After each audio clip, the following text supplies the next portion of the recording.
is enough said.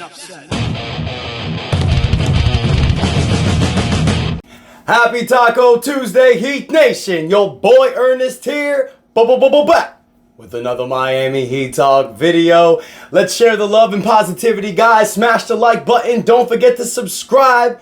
Now let's rock and roll on another Miami Heat Talk adventure, because I got a good one for you today, guys. I know yesterday we did the Nazir Little thing.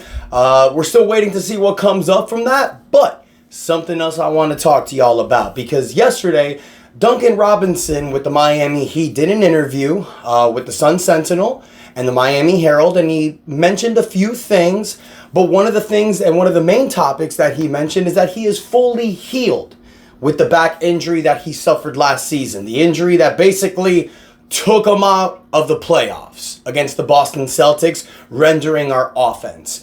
Now, I'm going to read you a quote yesterday that was written by the Miami Herald. It said that Duncan Robinson, saying who he's fully healed from the back injury that limited him last year. Duncan missed 9 of the Heat's final 14 regular season games. That sucked. And then towards the playoffs in the first round against the Boston Celtics, scored just 13 points, shooting 5 for 16 overall from 3. We know that Duncan had a bad game. But Duncan said basically that it's still a focus of emphasis in terms of what I'm doing in the weight room. It hasn't given me much issues. It was a rude awakening turning 30 this past April with the back issues suffering within a month. Father Time is undefeated. Now, this is good news, you guys, because it was really quiet all off season long about Duncan Robinson's back injury. And you know what? It sucked, you guys, because Duncan Robinson was having, I don't want to say his best season. It wasn't his best season statistically, but all around, I feel it was Duncan's best season.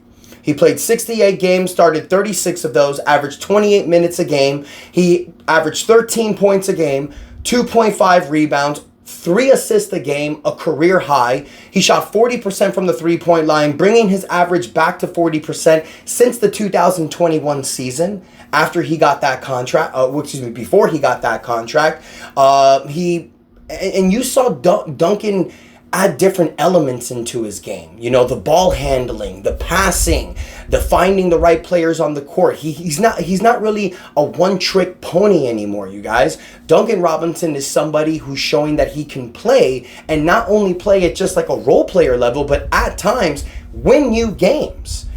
We've seen this before from Duncan Robinson. After the 2021 season, he signed that 5-year, $90 million contract, and in the next 2 seasons, he was relegated to mediocrity. So it's really good seeing Duncan break out of that. Now, where is Duncan going to fit on this roster this upcoming season? That's the interesting question, because I feel that with Duncan, you can plug and play him in a lot of spots. A lot of us feel that Duncan should start next to Terry Rozier.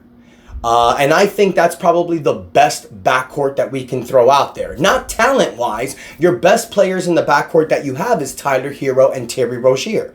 But from what we've seen before, especially with teams like Atlanta, with DeJounte Murray and Trae Young, it doesn't really work all the time when you put 2 players that have the same exact game together.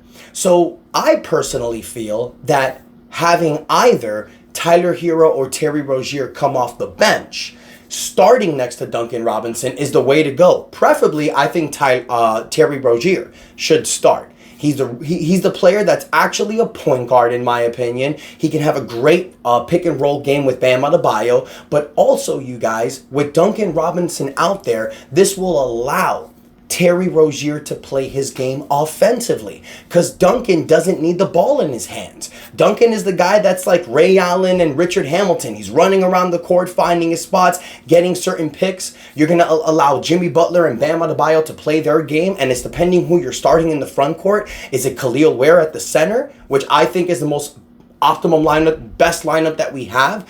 Ware, Bam, Jimmy, Duncan, and Terry Rozier. That's, to me, the way to go. But it's depending on who you're starting out there, if Duncan should start or not. But if you're starting Tyler Hero with Terry Rozier, Jimmy Butler, and Bam Adebayo, those are your 4 very best offensive players, and you're throwing all of them out in the starting unit. I think it's best to have Tyler Hero come off the bench.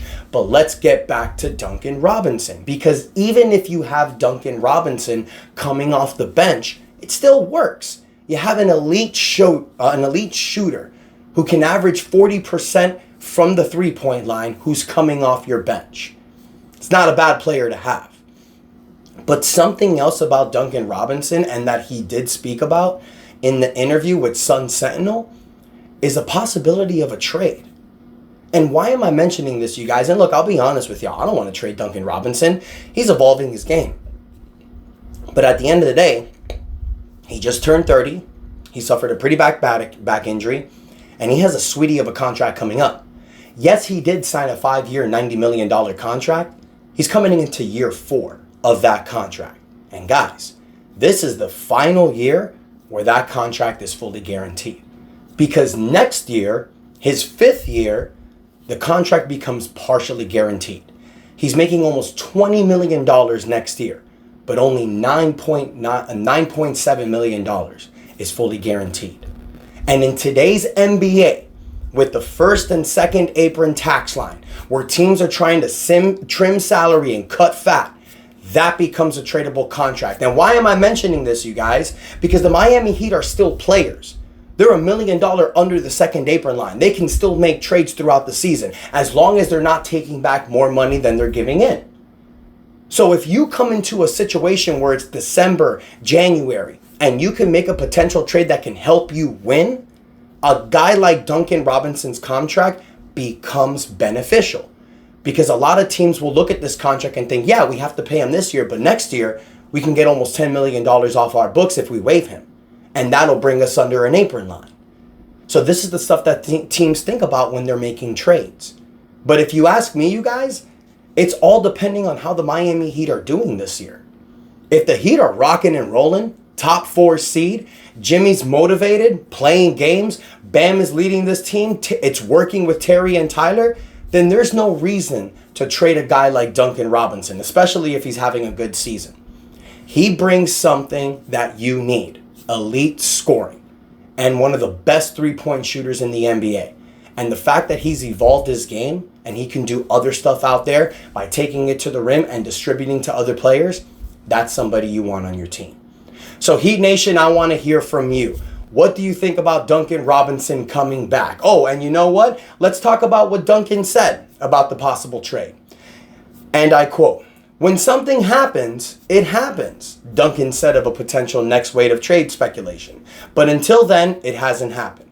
So just kind of focusing on what I can control is definitely the best way to go about it. The only difference was less people reaching out to me about it, he said.